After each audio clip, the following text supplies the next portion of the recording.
right. Yeah, so excited to have you, Larry. Yeah, this is Growth and Co. So it's a bunch of young up and coming DPs.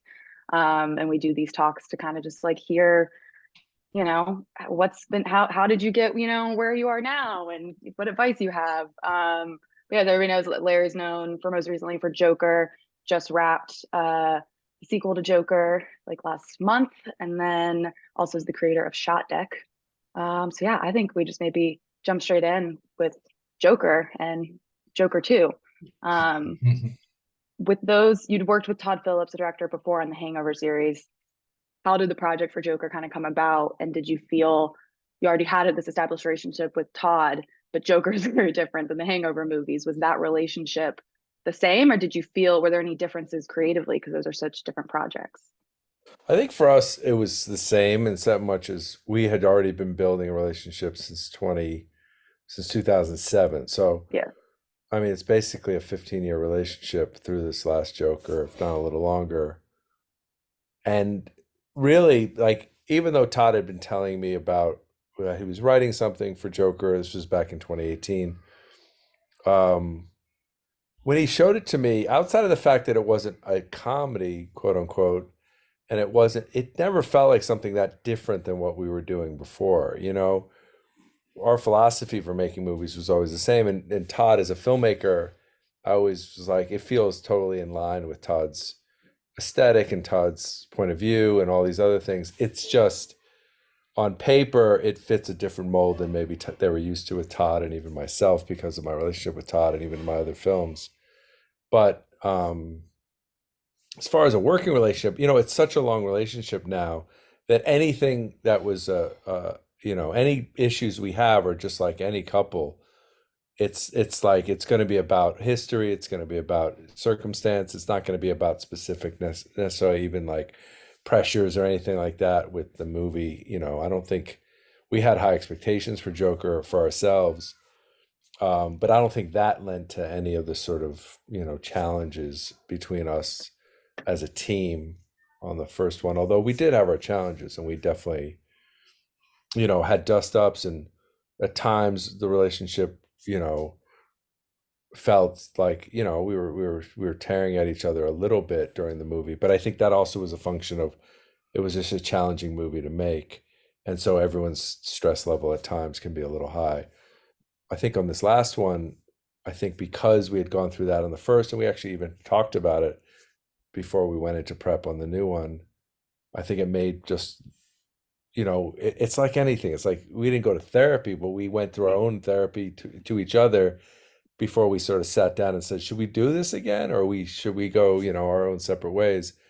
And I think it made for like an awesome experience on the new one for us, between us. The movie itself was an awesome experience overall, but one of the things that was so nice was I felt like Todd and I were in a really good place together. So that was good because the relationship between a DP and a director is exactly like any relationship. It's and like you would have with a partner or your family, or even more so to some extent than even those two. You're spending such close quarters in high stress environments that it can become really tricky at times.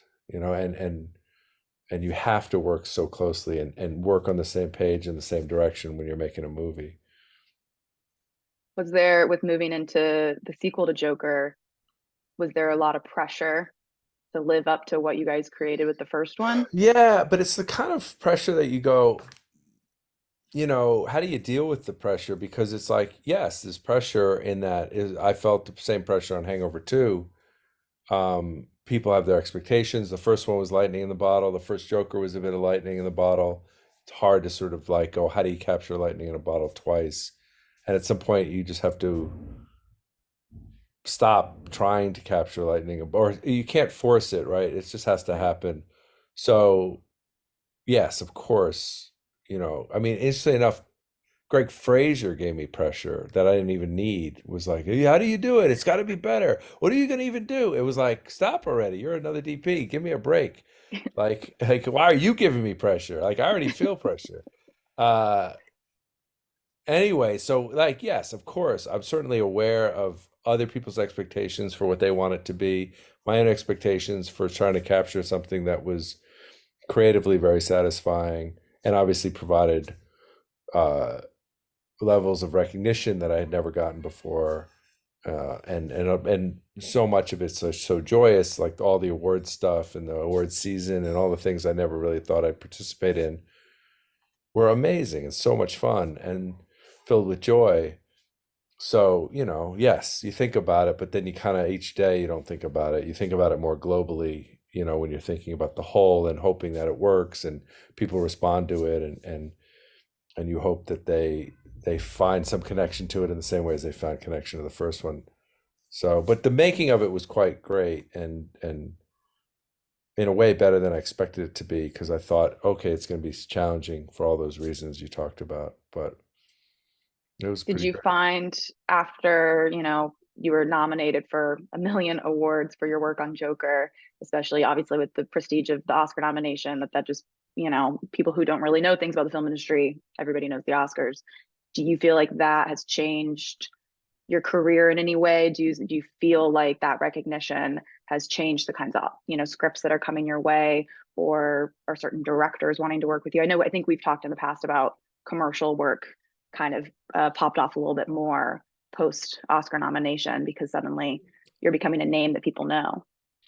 Yeah, I mean, the one part of the process, or the one part of like making movies and also making a career, you have very little control over is the outcome of the projects that you're working on. Like you can make something really good. You can make, I mean, I've made movies that felt like the best thing I could do every day, felt like we really nailed exactly what we were looking for, and the movies just disappeared into oblivion. Um, and so, but the nature, and this is like the sort of fragile nature and the sort of like dumb luck nature of sometimes a career is, yes, the success of work gives opportunities, no doubt about it. Hangover put me in places and gave me opportunities to be employed and have opportunities to shoot things in ways that pre-Hangover, not even close. Same person was shooting those movies. It's not even necessarily follows the quality of the work, but yes, people like when, no matter who it is, they like resumes, they like titles they've recognized, and they like to see that those titles succeeded because they're all parts of checking off a box of like covering our ass. If you're a financer, or if you're a producer, or if you're, it all gives people peace of mind to just say, like, oh, well, we got the guy that made that $1 billion movie. That's good. Let's bring him onto this, and he'll bring that $1 billion movie to us. Right. So it's like that's the nature of it. And I've had friends that I've gone up the ladder with, and sometimes I've leapt ahead of them in opportunities and higher profile, and only because of just the nature of a couple of those successes. Um, and it's super unfair.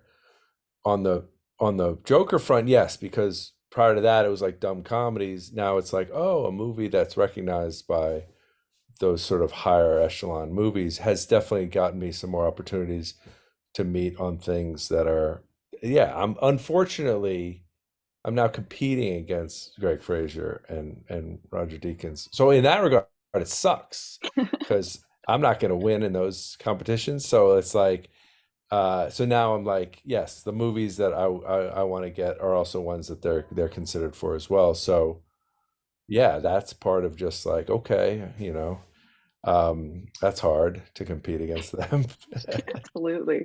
But it's Um, nice to like potentially have opportunities to work with directors you really admire, and scripts that have a lot of meat on the bone, which is the right. best part about it for creatively, for sure. Have have you had moments? I mean, you talk about you've shot a bunch of comedies, and then Joker's kind of shifting maybe the certain genres that you're being approached for now. Have you felt particularly pigeonholed at times throughout your career? For sure. For sure. And I had to try to force the change in that at times. One pivotal thing was obviously Godzilla, because I had done and directed a movie that was awesome and was really had a lot of fun making it, but it didn't do well, and so it didn't like jumpstart some new directing career. I didn't suddenly become, you know, like whoever, like Jan de Bont, or Barry Sonnenfeld, or some DP turned director. But but I wanted to go back and shoot. And obviously, there were just a mess of comedies I could just jump into.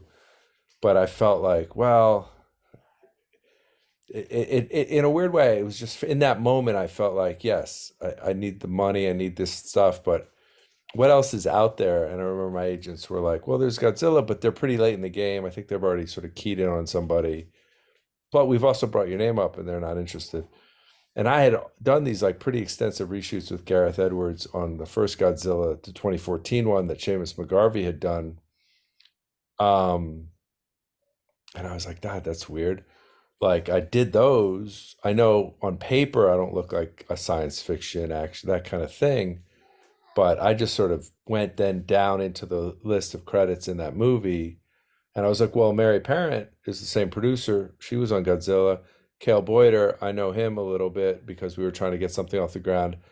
All right, I have to literally just go right over the top of my agent's head and go right to the people and just go like, wrote them an email that night and said, Cale and Mary, I know you're meeting with people. I know it's late, but just can you just get me in the room? And I was like the last person they met on a Friday. And I built a deck off Shot Deck, and I like went in there, had a good meeting with Mike Doherty, and on Saturday he's like, "Yeah, I want you to be the guy." So one, it was a really challenging movie, but also allowed me to just also pivot my career a little bit on my own. But it wasn't my agent, it wasn't like, it was just me banging down the door a little bit, even after having some of the successes I had had. And so it still happens. I really wanted to make that TV show Winning Time, Hmm. and I couldn't get a fucking meeting. This is, by the way, Joker was in the can, but it hadn't come out yet. But I couldn't get a meeting. And I'm like, Adam McKay came from comedy. We're in the same sweet world. Couldn't get in the fucking room. Uh, and I was like, God, that's crazy. How is that even possible that I can't even get a meeting? And then Joker came out, and then I think he lost a DP before he did Don't Look Now or Don't Look Up. And then they reached out and they're like, oh, Adam McKay is interested. I'm like, oh, now he's interested. Of I don't course. know. You've done mostly features. Have you done much TV, or have you felt any resistance of like, well, no, you're a feature DP, or are you at the level where kind of that doesn't seem to be the case? Not really. I mean, I don't like we were talking about before. I just, because of the nature of almost all my work is narrative, I don't have massive relationships with commercial people. So the benefit is I don't do a lot of commercials, but when I'm not shooting a movie, I try. I like it. They're really great, and I wish I did more. But I think having a couple big credits allows me to get a couple commercials that otherwise my reel alone wouldn't get them. But I don't think like in the TV world, except if they think they can't afford me. That's often the biggest thing is they like go, oh, well, we're not even going to bring it up to him or off or think about him because I'm sure there's a lot of circumstances in which they just don't even consider it as an option because they think it's like, and that I'm sure happens without me even knowing. And that's Right. where I would suggest just like trying to, I used to always ask my agents going back to earliest part of my career, send me everything that's happening list. Send me stuff that's like early developments. They have all these lists that they agencies, have across the board from things that are like close, they're looking for DPs or stuff that's in development. And like I would always just say, just give me it. Let me look at it. Maybe there's a connection. At the very least, I would point you into the direction of things I would be interested in because you might go, oh, I would never think you'd be into that. Stuff that wasn't about money. It was just like this sounds like an interesting project. This is an interesting filmmaker I admire. Blah blah blah. When I first had my kid, my older son, who's now 17, again, it was one of those pivotal things where I was like, um, I'd done Hangover. Had I done The Hangover? No, I hadn't done The Hangover. No, I hadn't done The Hangover. Right. I had done some other things. I'd done Garden State. I'd done Dukes of Hazzard, which was like a $50 million like a studio movie. But I was like, how could I sort of adjust my career a little? And had some downtime for paternity. And I asked my agent at the time, I said, can you just send me good scripts, not scripts that are being made, just like good writing and she sent me like a bunch of scripts, including two scripts from this writer named Steve Conrad.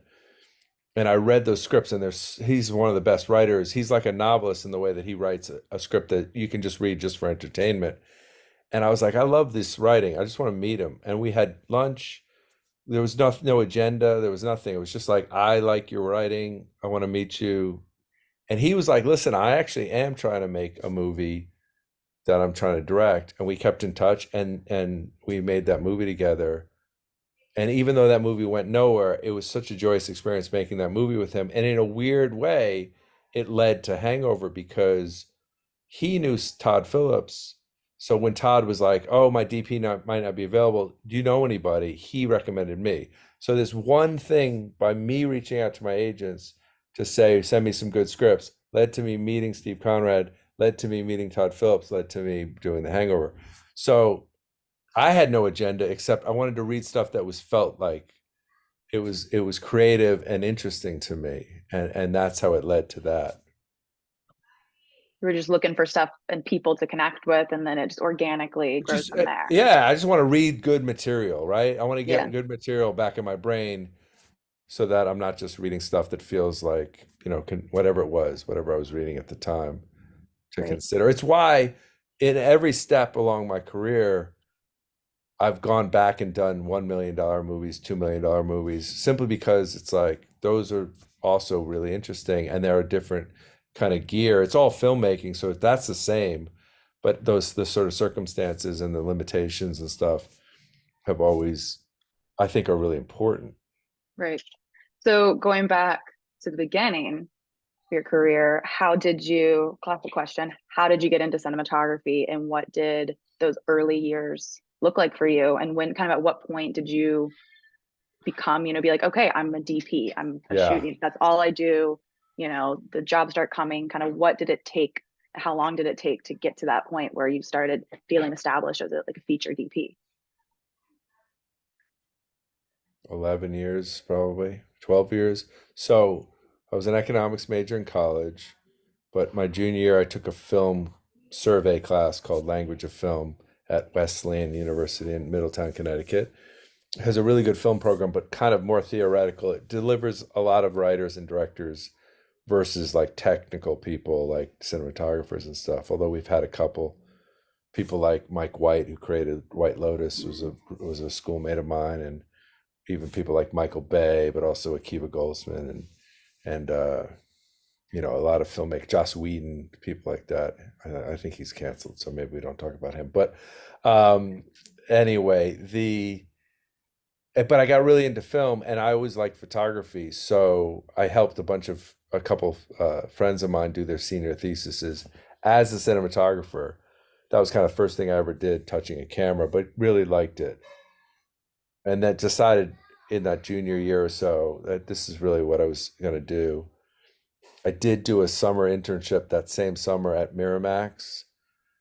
Um, the Weinsteins didn't touch me or anything, but it was still an experience and awesome because it put me now in a different thing. I got to like run their NRG screenings at the Angelica in New York, at the Angelica, and then I had to do I worked in the trailer department and helping the production guys cut trailers and stuff, as well as doing coverage. So I had all these great experiences from that internship. And then by the time I was a senior, I was obsessed with just, okay, I'm going to move out to LA and sort of figure out how to become a cinematographer. Moved out not really knowing anyone. I did have a couple pieces of coverage. So my first roommate, who's also a Wesleyan grad, is this really established screenwriter now named Zach Penn, who wrote a bunch of Marvel things and as well as a bunch of big budget things. Um, we were roommates. He had a big house because he had already sold some specs. I literally was living in like the maid's quarters. It was like a one room thing in the back near the kitchen. And he introduced me to somebody who I could do coverage. So while I was trying to figure out how to become a cinematographer, which really meant how am I going to get on set in some capacity, I was doing coverage and reading scripts. And then I like finally met somebody who was like, "Oh, you can come on this set." It was like an Antoine Fuqua directed music video for Al B. Sure. And I just hassled the camera department the whole shoot. just asking him like, can I come to your prep? Can I learn how to load a camera? I didn't even know how to load a 35 millimeter camera at the time. And finally, out of nowhere, they called. They said, "Hey, we have a job tomorrow. We lost our loader. Can you be here tonight to learn how to load the camera? You start tomorrow at 8 a.m." And I stayed up all night, learned how to load the camera. I slept through call because it was like I still hadn't done all the coverage for the 10 scripts I had to do because I was a classic right out of college procrastinator. So I would always save my 10 scripts I had to do for Sunday, but now I had to learn how to load it. It was a disaster show, but I got it all done on an all-nighter, and then I thought I could probably get 45 minutes of sleep, and so I slept through call. But those five people on this tiny movie, the two assistants, the two operators, one operator, and the DP ended up becoming basically my employment for the next 3 or 4 years. Like Max Malkin was a cinematographer who was starting to like shoot a lot of music videos and commercials. He would hire me here and there. Jeff Cutter, who was my first AC, his friend from LMU was Francis Lawrence. Francis Lawrence was trying to shoot and direct music videos. So Jeff would do that. I would assist for him. It was just like this, and the DP at the time got me on some show as an AC. That was basically what kept me employed for the next couple of years. And then in between, I left to go to Ohio with a friend of mine from college, and we made a movie. We just like raised money for 50 grand, and we made a full length feature together where we wrote it, he directed it, I shot it, he starred in it. We like literally drove the camera truck. We did it all in Ohio. It was like awesome, super joyous experience. 20 days in Ohio. And that was like my film school. And then I came back and then went back to assisting on commercials and music videos. I did a short film for a friend. Short film was like a AD who was a short film AD. His girlfriend's dad was directing a movie. I went in an interview for it. I have no idea why he hired me. This guy was like the greatest thing ever because I didn't really have much to speak to. I had this movie that we basically made ourselves. I had a couple like terrible music videos and commercial specs. He said, "Yeah, let's do it." And it was like a little movie in which I had to, it was like, but it was real. It was like, I don't know, 3, $4 million, in Texas. And I was the DP. And So, that and was that, your second, would that have been your second feature since the first one you basically yeah. like kind of Yeah, it was self-made? self-financed. So now Yeah. that was still, I graduated in 92 at 22. This was 5 years later. So I'd done assisting and stuff for 4 or 5 years. I had made that movie in between, which was about a year of my life. I had shot some little things, some short films for friends of mine that were now master's program at USC. So that was the extent of my reel.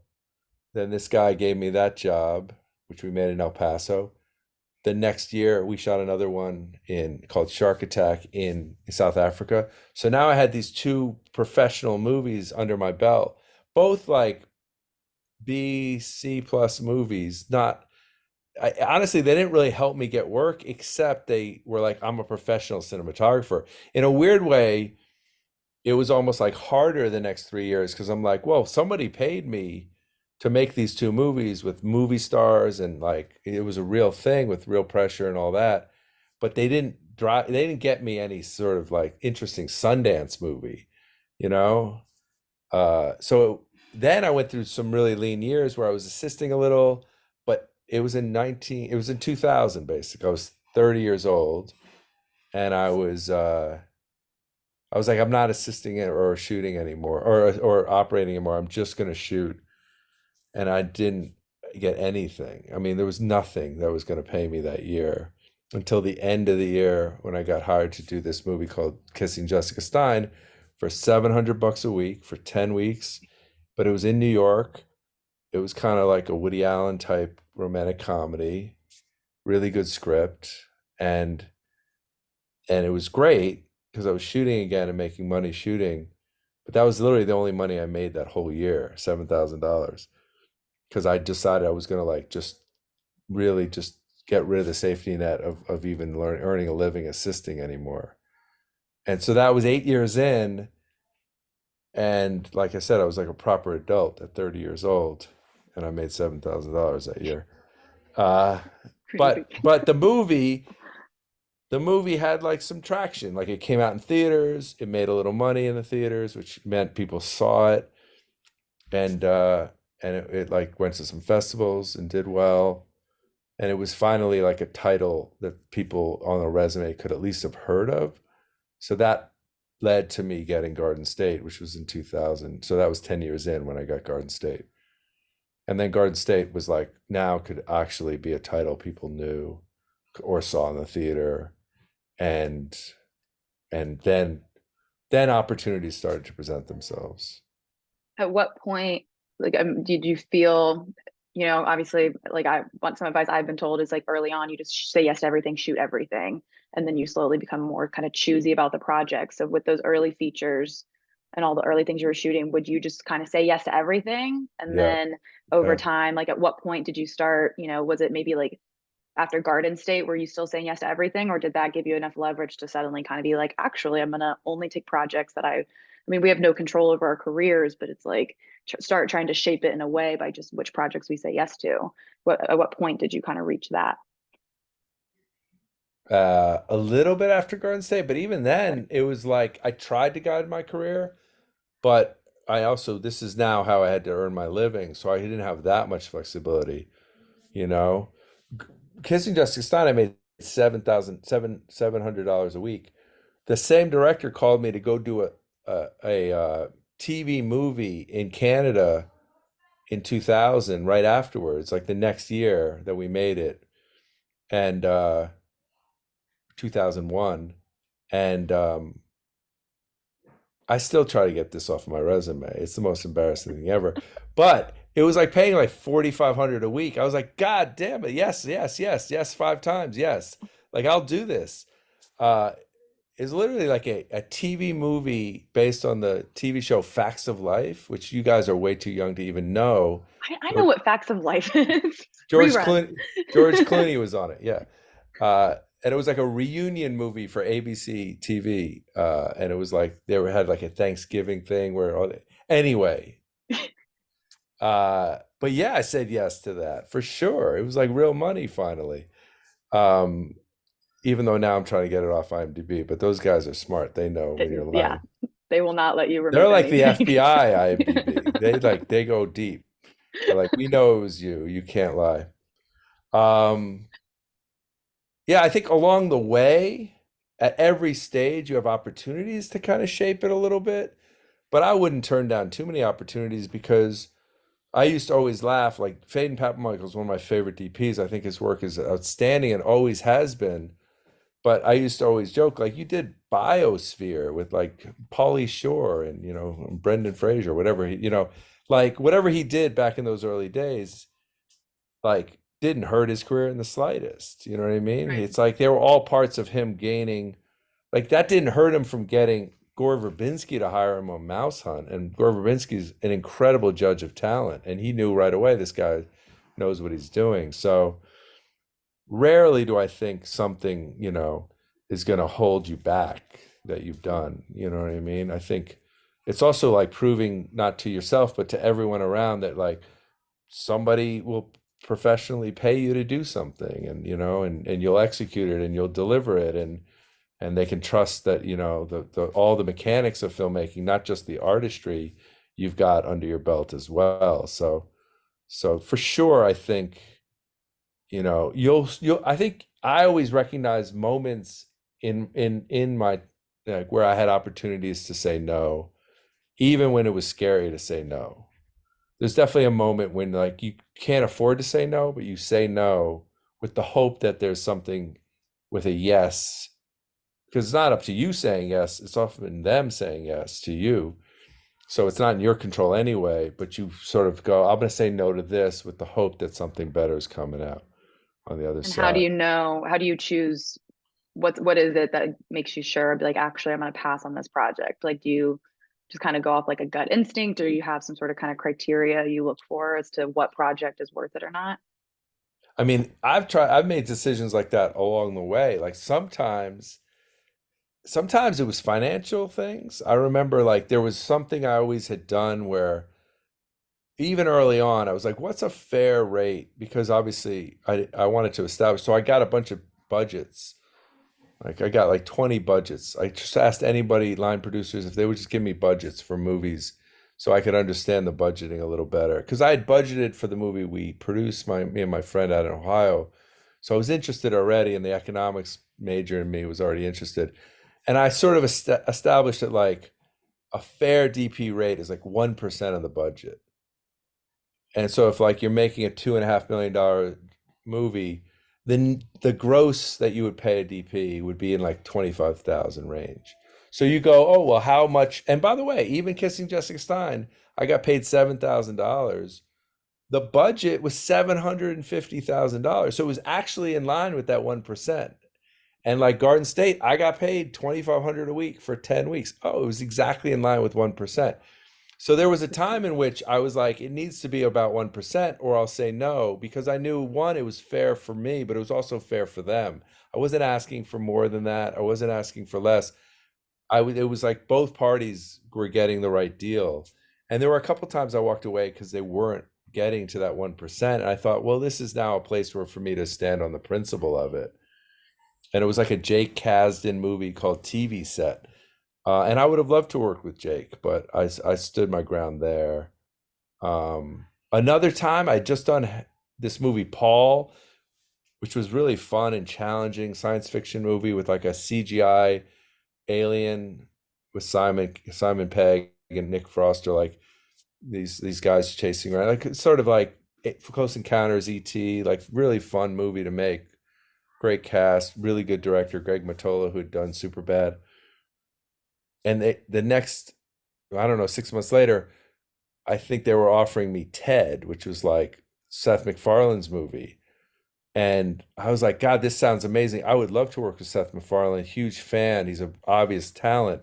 But I was like, I can just imagine how this movie has to be made under the constraints of how Seth MacFarlane would probably work, which is it's going to be like Mark Wahlberg and a fake, just like a Muppet representing him, and just take after take after take with like three camera coverage of them sitting on a couch saying like improv. I was like, I'm sure that'll be funny as hell to watch, but it ain't gonna be that fun to shoot.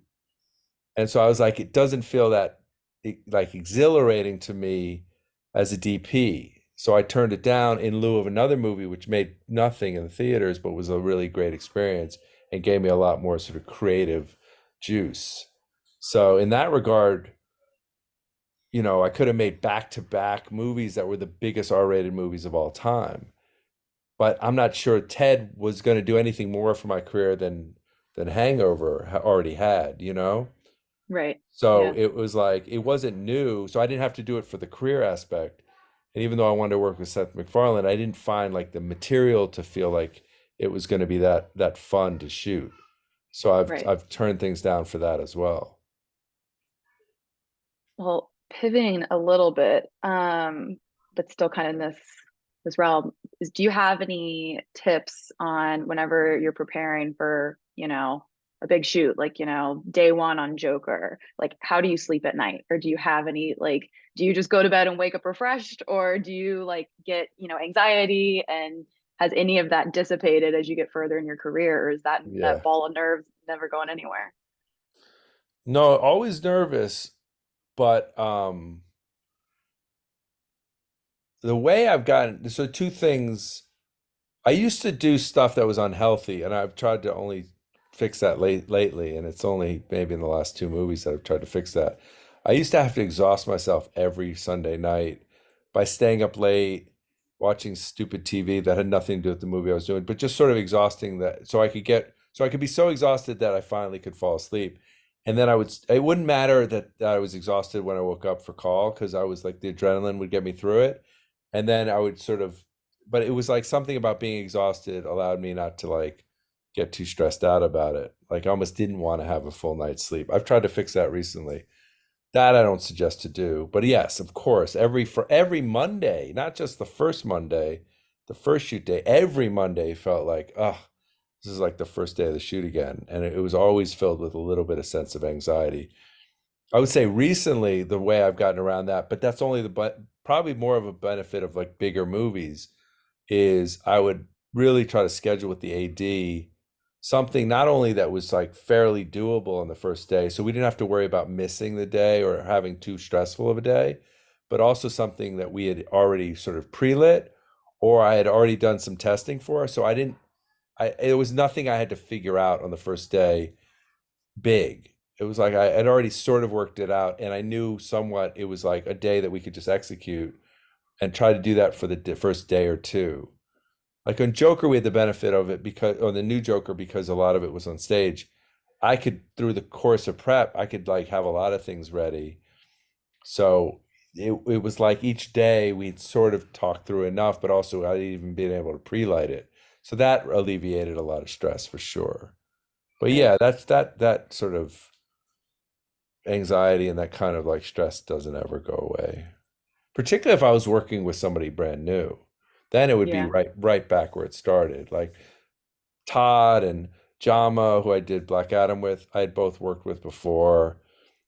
So it wasn't like it wasn't a new person, you know. Right. And you've worked with, I know, I mean, your Gaffer and Key Grip on Joker that you've been working together Although Key, forever. no, Not the The new Joker, the Key Grip was brand new. okay. Yeah, But you've so worked with Rafi or Gaffer on a yeah, lot of things. and Yeah. my assistant team and my opera. Yeah. But I had a couple new people, new A operator, new Key Grip. So there was a couple new bodies in there, you know. What is your kind of relationship? How do you approach your relationship working with your Gaffer and Key Grip and especially like in pre-production, working out the look of the film and you're talking about the pre-lighting and all of that. If you could just kind of speak to that relationship. Yeah, it's changed a little over time. I think when I was starting out, I would set every light really specifically. I would be like much a little bit more um I would really like literally plan out the units because I would sometimes be ordering the units and trying to really fit it into a very small budget. So I would make sure, oh, I know I have two 5Ks and I have a 10K and oh, I'll put those there. So I would literally map it out really specifically. Um, but most of it is big conversations about the sets. Anything where we have to light it in advance, anything that we have to pre-light or rig, or big spaces, I would like talk it out on big strokes. But somebody like Rafi, who's incredible and is used to these really big movies, you take those big conversations and then he runs with it, and then we'll just basically create along with Brian Booth, who's his dimmer operator, but does more than that, also draws out all the plans.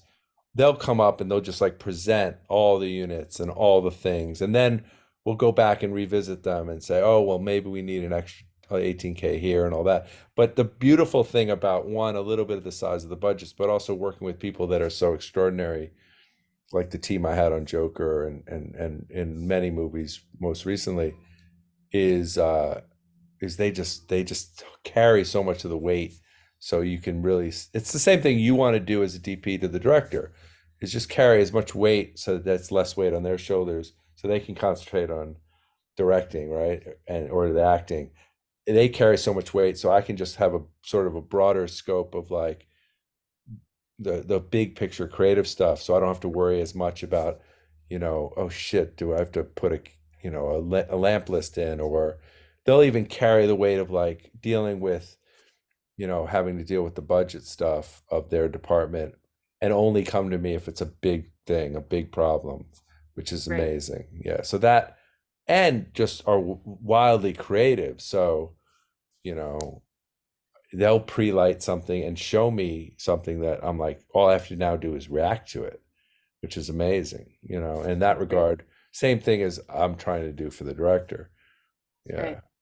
So And is with in working with your camera operators, is it a similar approach? Do you find yourself being really specific about framing and movement, or do you kind of like are you hands off? Do you have no, operators that you just kind of I'm let the go? worst with operators. I'm the worst with, I'm too That's what I've hands on. heard. Yeah, I'm Alan too had a hands lot on. of things to say about you. No, I'm too hands on. I set every uh, single camera. yeah, I you're set very everything very specific. specific. Yeah, yeah. The camera operating is the hardest job to do with me. And I Are you have the a kind of DP that do you hop in and operate shots yourself a lot? too much. I also operate. Yeah, Yeah, yeah. I yeah, operate a camera just about every movie, even if I have an operator. Yeah, I can't stop myself. I'm trying I get to. it.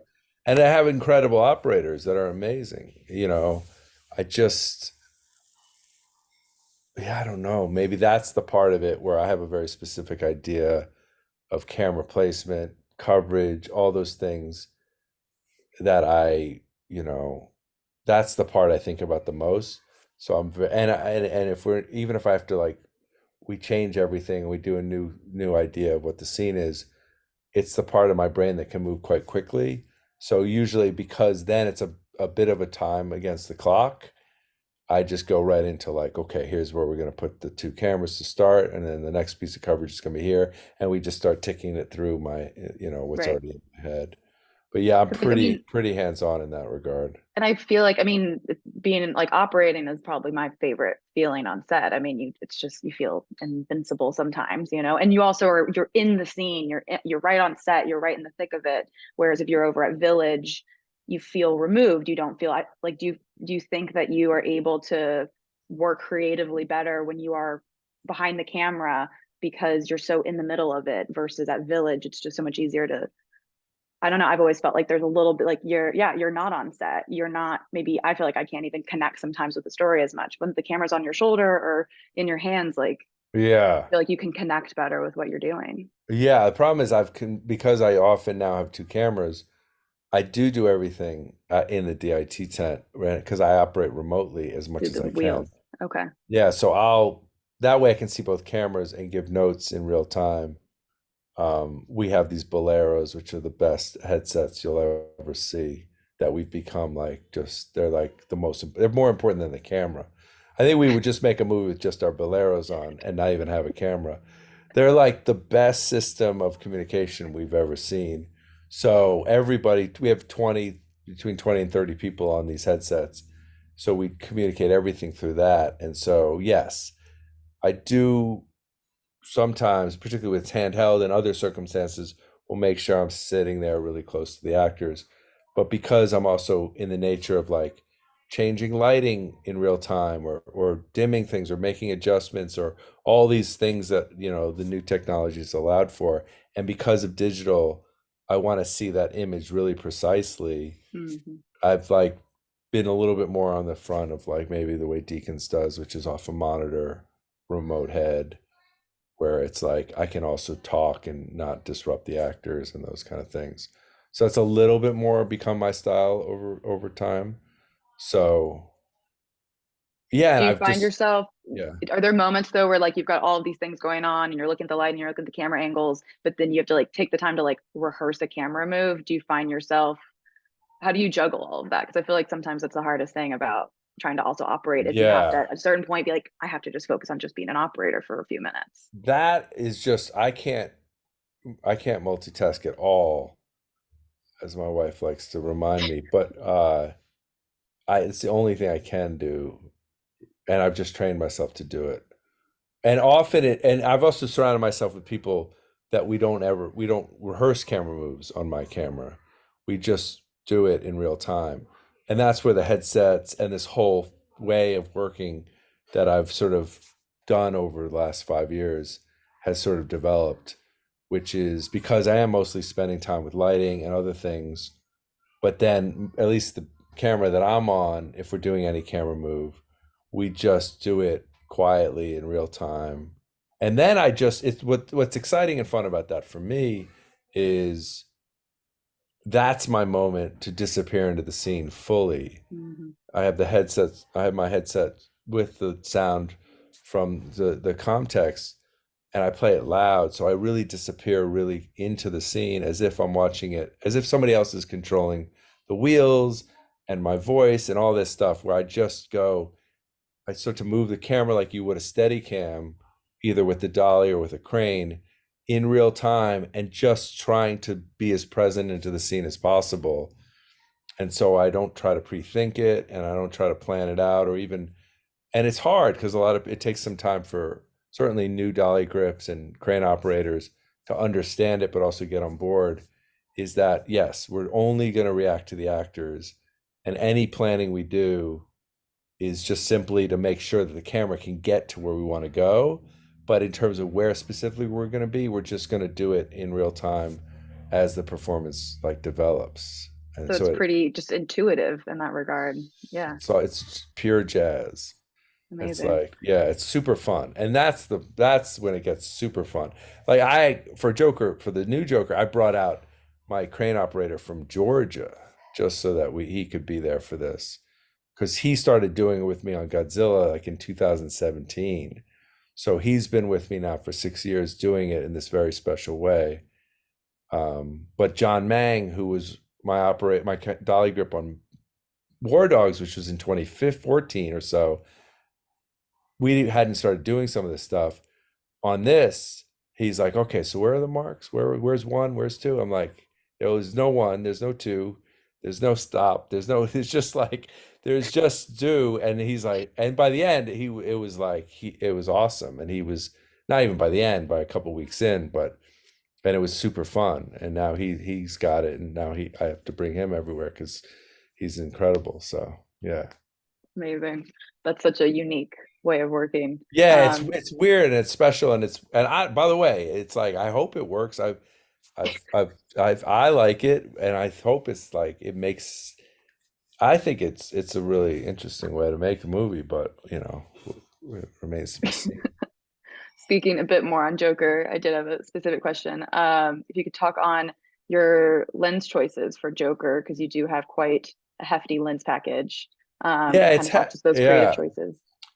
It's hefty only because well, we had this set of Hasselblads that Otto Nemens had sort of developed that they now call Autoblad, which were like modified Hasselblads that we brought really close focus, which is awesome. And they made them, and they're pretty light, which is good because that was another criteria. I wish they were a little faster, which I think they're making them faster as we speak. And then he also created this sort of second set that had this internal sort of softening where you could sort of change how like certainly on bespoke sort of like older lenses, just the fall off, it naturally falls off to the edges. This you had some control over that, so you could start with them sort of sharp all the way to the edges and bring it in slowly.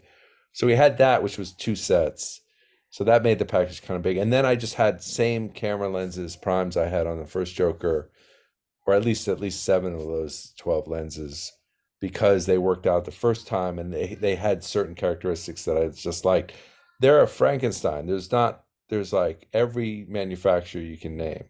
There's signatures, there's DNAs, there's Canon CPs, there's Nicors, there's Leica R's, I mean, yeah, I think it's like I don't know if I missed a manufacturer. There's no Panavision in there, of course, but basically it's just lenses that are close focus, light, and pretty fast. And so that became the criteria, and a lot of them are. So I had a combo of like Joker 1 lenses and then these new set of lenses, which are really great too. Which is interesting because I feel like, I mean, especially like coming up through like film school, where like taught, it's like you want like mixing lenses, you want to make sure I things know. match, or you need to make it very intentional. Like, oh, we shoot these types of scenes with these lenses, but the rest of the movie shot with this, and here you are just like mixing literally all of the brands, and it's clearly seamless. Well, in a way, because it was also shot again on the Area 65, really, even though there's a lot of, there's some carts with lenses on them, there, there's really like 4 lenses we use for the whole movie. I bet those 4 lenses account for 90% of all the photography in the movie. And then the other ones are maybe more just like random specialty needs, certain shots. Specific, Yeah. yeah, in between things. But I But think, what are the 4 lenses, like the four focal lengths? Do you know off the top of your head? yeah, I mean, there's the 58 Nikkor, which is this really Yeah. fast Nikkor, and then there's the 80 DNA, right? And Yeah. then the other ones was just like a 35 Canon. We wouldn't go much wider than that, but sometimes we would. But and there's a 50 Leica that would also be pretty fast. So probably those 4. It's somewhere between that 35 and that 80 or all those lenses. Those 4, 35, 50, 58, and the 80 probably are Yeah. most of the movie. Wow. Yeah. And then And they're all different they're manufacturers. all 4 of those lenses are different. And then we had this Leica 280 and the 350 signature, which were great for long lens stuff. And then we had like a Master Prime 21, and we had even the what's it called, the 30, what the hell's what they shot Athena on, that those lenses, which are like the Leica, who makes it, or I don't know. It was like that was it. Just that the 30 was the Just only the one we one. carried from that manufacturer.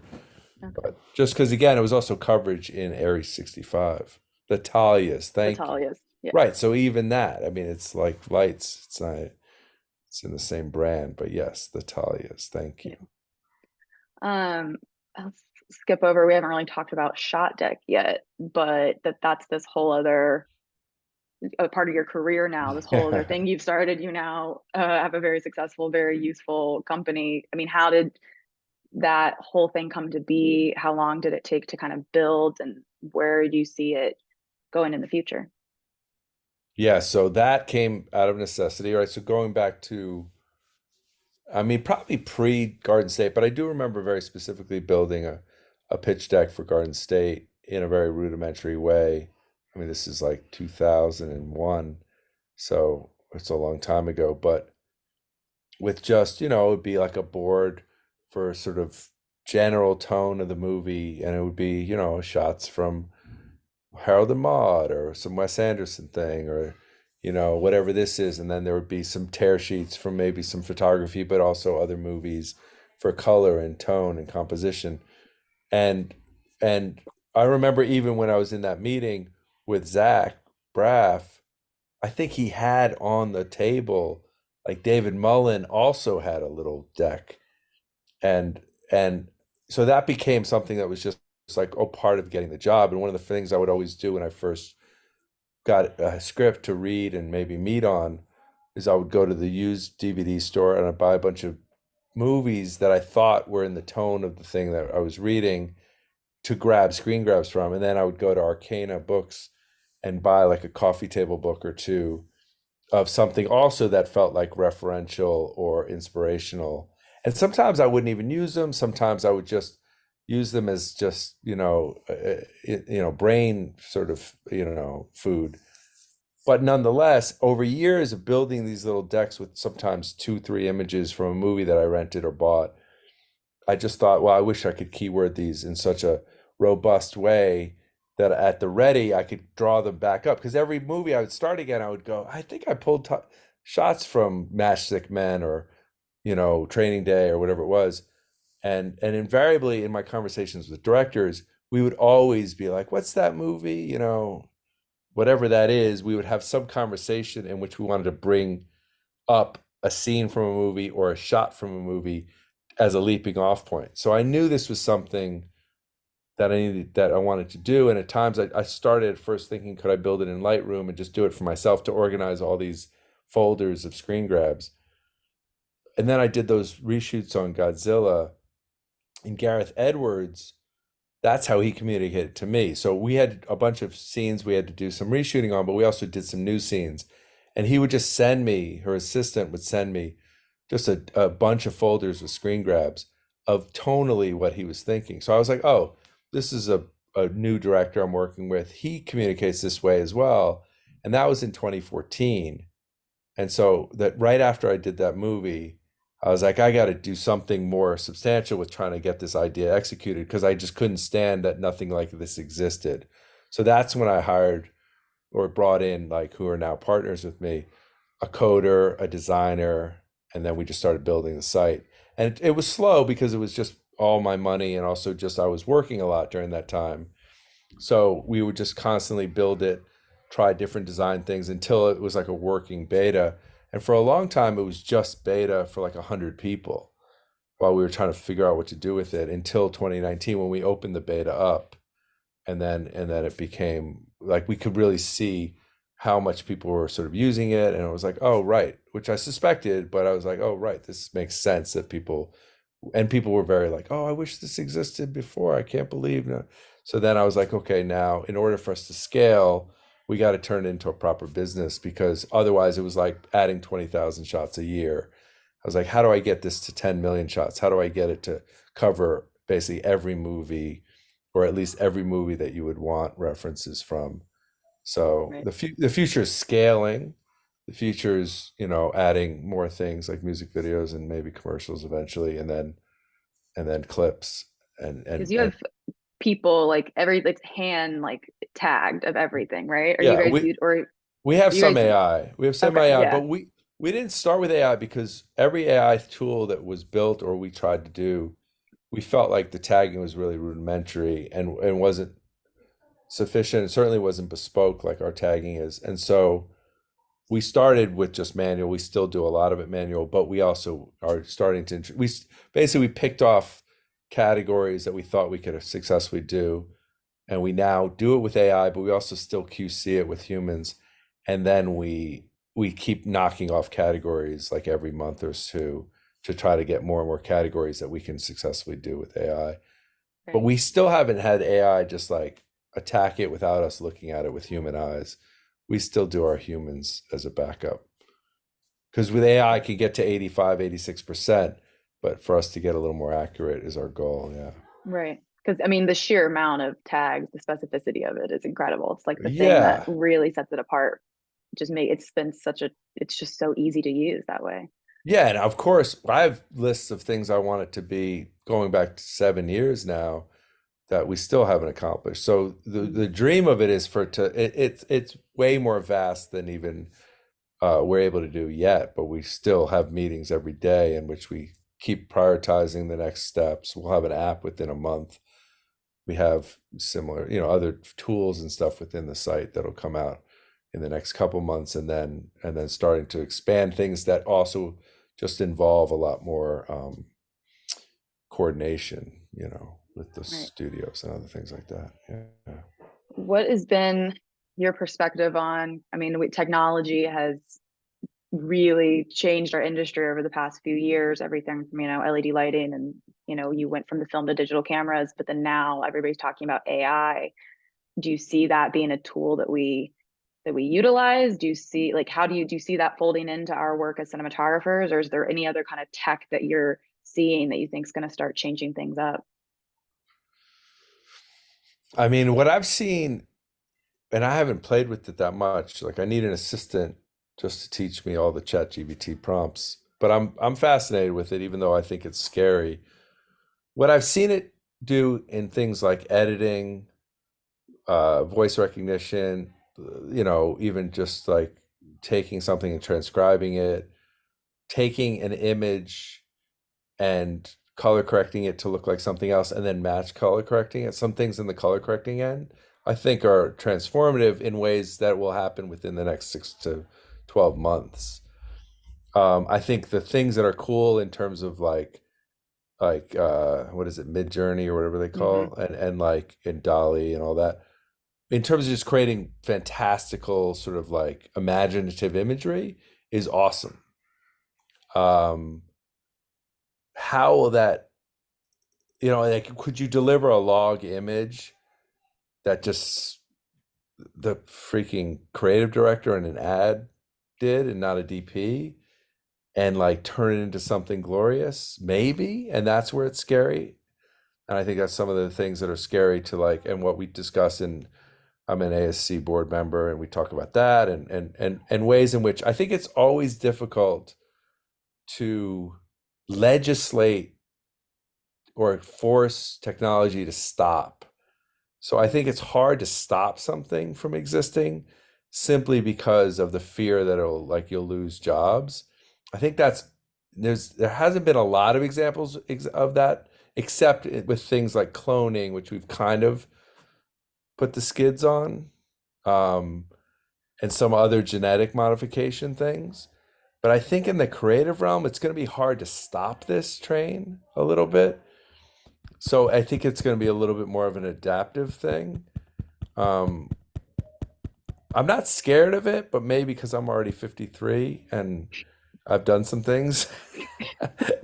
Honestly, I go, if I was 22, would I be scared? No, I'd probably be excited because I'll be like, well, let me figure out how to use this thing. I don't know. It's a really interesting time because I feel like I've been trying to figure out AI for tagging for a couple of years now, right? So I go, oh, that's interesting. And even some of the AI people we work with and I've talked with we're doing things like match color correcting and stuff.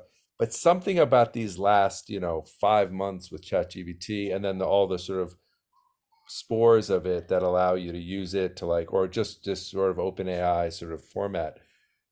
It feels like crypto or something. It feels like it's sort of faddish or pickleball. Like it feels like, oh, I mean, like I feel like pickleball has run its course. I see less pickleball now. And I'm like happy about that because I like tennis. Um, but like, will we still be like in this kind of like my entire Instagram feed is now chat GBT prompts and sites. I don't know where we'll be in a year from now. It's a really interesting thing. I know Yeah. for like young people, like my son, and for like my nieces and nephews that are in college, they use it like mad. They use it like crazy. And I know a lot of people I work with that are doing things and they're already using it like crazy, and they're like, it's saving weeks of work. And you go, that's crazy. Yeah. And yes, it's a little daunting. And what's crazy is if you had asked 10 years ago, oh my God, the internet's going to change, it's going to ruin jobs, it's going to take people's jobs. The one thing back then everyone said, well, they're not going to replace a filmmaker. And that's the first thing they're going to replace. It's like the opposite. It's like, no, we can't replace a plumber, but we can replace a screenwriter. And it's like, that's scary because it was like we thought it was the opposite 10 years ago. Yeah. Because And like, no, they can't do creative shit. And it's like, yeah, we can do creative stuff. it's scary for sure, but it seems like, yeah, it's staying, like the technology isn't going to stop. So you got to like go with the flow. You got to go with it. You got to learn how to utilize it. But I Um, haven't had time to jump in. Like it's like on my to-do list yeah, every day is like, I feel like I'd have to take 2 weeks to literally jump into Midsummer and or Mid Journey. I'd jump into like the 20 other websites that I already have in a list to even understand how to utilize it, right? It's right, daunting for me just because it feels like a huge thing just to kind of wrap my head around how to utilize it, right? right. Um, I mean, the other thing I feel like that's been so different for us, I mean, you came up back in film days. Obviously, there was a change to digital, also pre-social media. And now a lot of young DPs, like, I mean, we're certain agencies, certain people are just like hounding you about Instagram and the Yeah. social media of it all. Have you seen, has that affected you at all? Or did you kind of skirt past it because you were established by time it's come I around? think it wasn't so much of a thing with me, and I had a private Instagram. I loved Instagram the minute it was introduced. Yeah. But I was private until 2019, and so I just was like, oh, maybe I should make this public, and it just like I had 10,000 followers within like 2 weeks. I was like, oh, how'd that happen? Yeah. But I was like, oh, because Joker just came out, so I Joker was the came out, shot beneficiary of deck. like I was Yeah. beneficiary of a big movie that just like a lot. But I went through like somehow around COVID time, I've just like checked out. I barely ever post. I feel like I'm like the worst. I still use it to suck time out of my life and veg out. Um, but I don't think of it as something that's driving my career. But I also recognize that I might be in a different, Yeah. like, It seems like it's like for specifically commercials, it can be a big deal for certain commercial agencies. And there's, all these young DPs that have these amazing followings, but also the algorithm is always changing. So if you got on Instagram years ago or shot Joker, you can like gain all these followers. And it's become this like sticking point, I feel like, of this new thing that we as DPs now have to do I that listen, doesn't I've really relate. discovered some people. Like I didn't know Yeah. who Oren Sofer is. Somehow he kept showing up in my feed. I'm like, this guy, who's this guy? He's really good. Yeah. So I mean, somehow that's a point of like discovery for me to like find out who he is. And I try to do that with other people too, even though most of my feed's not chat GBT. Um, but yeah, I guess I just have to change the algorithm. Yeah. What would you say, like, looking back to kind of maybe around the time you were, shooting Garden State, or just kind of that earlier, maybe even that earlier part of your career when you made that decision to stop being an assistant? Is there any advice that you wish you had been told then, or anything maybe that you've been through that now you think is a good thing to share with this group? I mean, honestly, I think it was just it's the hardest thing because it's the thing that I wouldn't if somebody said it to me 20 years ago, I wouldn't listen either. It'd be like, be patient with yourself Mm, and be sort of like, it's just, there's no path, right? The path is going to be, it's going to be a series of steps that'll suddenly, you'll look back and go, that's the path. You can't actually control that path that as much as you want to. And so just take one step at a time, and every step, everything you shoot is an opportunity to be creative, first of all, but secondly, to meet somebody that isn't like, doesn't make every relationship you have transactional simply because it's like, well, I'm going to do this because I think this is that Steve Conrad thing had no transaction to it, but it somehow led to Hangover and Todd Phillips. So it was like pure in that regard. I didn't meet with Steve because I thought it would get me somewhere. I just met with him because I was an admirer of his writing. And so I feel like each opportunity you have to be creative is an opportunity to like just really run with it and be joyful about it. And if that's the attitude, it's going to lead to good things. It just has to. And even if and there's always going to be, bumps, absolutely. Yeah. If anybody else has any other questions, real quick, I want to throw them in the chat. I don't want to keep you too much longer, Larry. But yeah, this has been. Thank you so much for joining us and sharing all of this because I've especially I went to AFI and we would have DPs come in all the time and something I feel like some people aren't as honest about the hard moments or those early years and I you're doing your path is I think a lot of our paths for a lot of the folks on this Zoom are have had to make the choice to stop assisting and start being a DP and it's hard. It's like that's really, really, really hard. And I like us being able to talk about those hard moments. Yeah.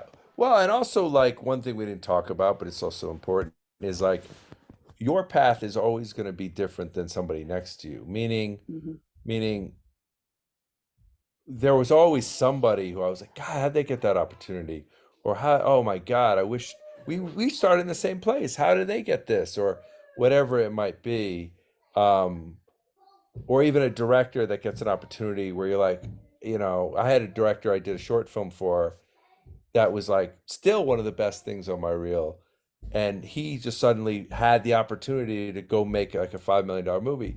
Of course, he couldn't get me on. Um, and I was like, and I met on it. I think they did. They met with me, but of course they were like, "There's no way he doesn't have anything on his credits." So he got like a proper DP and blah blah blah. And my attitude, even then, I tried to be very zen about it, which was like, my time will come, and the next time, hopefully, he won't have to fight for me, and it'll just be we'll be in the same spot. And I just didn't like. I tried not because I have no control over this. I can be pissed about it. I could be this and that, but it's not gaining me much. So let me just say I'll go. We'll meet when the time comes. Right. Um, and so Yeah. yeah. Wait, somebody left. I saw something. Yeah. Yeah, hold on. What was What that? were some lessons you learned after directing your first feature and took back to being a DP? So yeah, was there anything Oh, that's a great question. directing? Yeah. Yeah. I had a lot more compassion with actors after directing. I feel I that. probably was one of those DPs that would just quietly sit there and go, "Are you fucking kidding me? I know the dialogue by now. You don't know the dialogue? We've done it 4 times. Like I could do the dialogue. How are you still fucking these lines up?" Like very much, or like, what is the fucking director and the actor talking about for an hour and a half? Like, what the hell is going on in there? And being a little bit like, they're mucking up the process, these damn actors. Like if only these actors weren't here, we could make a movie. That was maybe some part of like my inner psyche. And I think what happens when you direct, you realize one, your number one job as a director is to direct the actors. You can come at it from a DP, visual, this and that, all that. That's it. They control the fate of your movie. And so your number one job is to one, you instantly, like almost without even needing to, I just suddenly was like, yes, this is not only the job, but I actually really like them now. Even when they were pains in the asses. I was like, I get it. It's really hard. It's like, you are in a different position than everyone else standing back there in a way. I couldn't do it, and it's difficult. And I had a lot of compassion. So everything when I came back, I had compassion for the director because now I understood what was happening when they were in those meetings for an hour and a half with an actor, and I had a really understanding of that. And when they came back and they were frustrated, my number one job was to not do anything to make them further frustrated. The only thing they wanted in this moment was to just be able to like have one less person they had to have a conversation with or have to get a challenge from. So I just recognize those moments much better post directing myself. I remember even talking to like Ed Helms when we were making Hangover 3, I think. And Ed was the star of the movie I directed. And because basically from Hangover 1, no questions. Bradley Cooper wasn't a star. Zach Galifianakis was just a stand-up comedian. Ed Helms was on The Office, but was like the chillest ever. By Hangover 2, more questions. And then by Hangover 3, they all had questions. And it was like, why? You didn't have questions 3 movies ago. What's with all the questions now? And I was like, Ed, you're not asking that many questions. He goes, you know why? Because you're on The Office so long, everybody gets a chance to direct. And he's like, I remember when Rainn Wilson directed, and it was like, and then he goes, and then I directed, and all the fucking actors had so many damn questions, and I was like, God damn it, just do what I say. And he's like, so then when I went back to acting, I was like, I am not going to be that guy anymore. I'm going to like ask very pointed questions, but I'm not going to be another pain in the ass actor to my director. And I feel like whether it's George Clooney or Jason Bateman or Bill Hader or any of these guys who've like both done both parts, I think they have compassion for both sides when they do it. And that's what happened to me as a DP. I just had so much more compassion for my directors That and makes for sense. what they have to go through. Yeah. This question's a pivot, but kind of talking about going from a grounded film like Garden State to like the vis effects heavy Godzilla that's very technical. How did you approach kind of like scaling up to a film of that size, and how did you kind of convince people that you had the capabilities for that for Godzilla? That much technical I work. don't know. I mean, the convincing probably for Godzilla happened with Gareth Edwards Right. because they were like my agent was like they're looking for somebody to do reshoots or to do additional photography on Godzilla, and it was like a lot of work. It was like 6 or 8 weeks of shooting. We had to go to New York. We had to. It wasn't that like anybody fucked up. It's just the nature of those movies have big additional photography shoots, right? With a lot of like work to do. and uh and I was like, well, I knew Mary Parent again, the same producer. So I don't know if I reached out to her, but nonetheless, they pushed to get me a conversation with Gareth Edwards. That was the person I had to convince. And the only reason I think I convinced him, and it was like Seamus McGarvey did an incredible job on the first one, but he wasn't available. But all Gareth talked about in that conversation on the phone was he said, I made a little movie called Monsters, in which I shot it, I directed it, I did the VFX, and it was basically me, actors, and a camera. And that's a really good movie if you haven't seen it. It's great. And he goes, and then I made Godzilla. And all I would do every day is I'd go, okay, so I want the camera to do this. And once I would turn 30, degrees, there were 200 people standing there and a mess of lights and flags. And he's like, oh, I see. It's like, not that Seamus like boxed him in. Of course, Seamus, but the nature of the movie, right? The nature of all Right. this prevented him from just feeling like in his head he was totally free. Well, I like to work in a way that's like basically 360. So all I said in that conversation was like, I like to work that way. I promise you want to shoot the whole reshoots in handheld and be able to see 360, I will deliver that to you. And he believed me, and we did it kind of that way.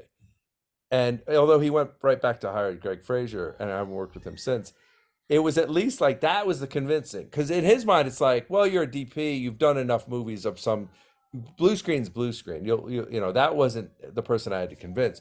Probably on Godzilla King of the Monsters, where I was the first DP for the whole movie. I think in a weird way, like the line producer was more skeptical of my experience and wanted to saddle me with like a gaffer and a key grip that I hadn't worked with.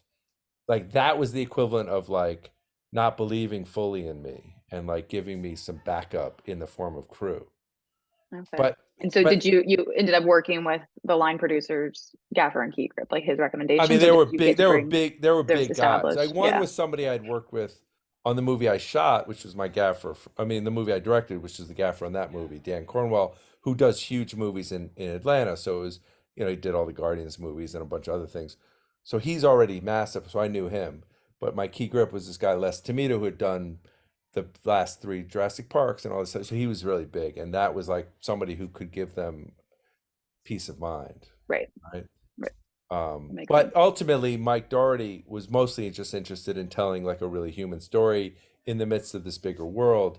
So most of my job, because so much of anything that was super wide was full CG.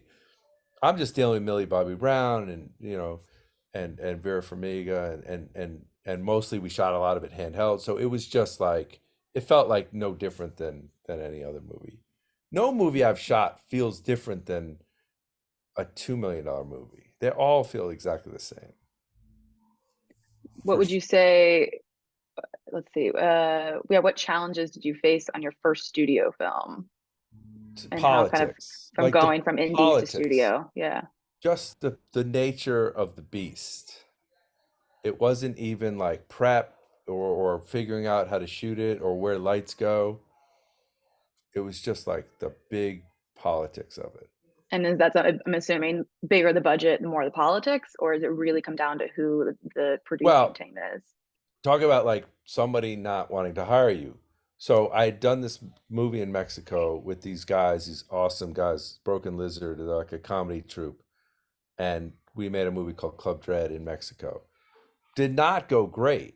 Like nearly got in a fist fight with the AD. They wanted to fire me on day two because we were like a day behind. It was a real like hard. It was probably the hardest shoot in my life. But whatever it is, we got through it. The movie didn't even do well. But God bless Jay Chandrasekhar and the guys.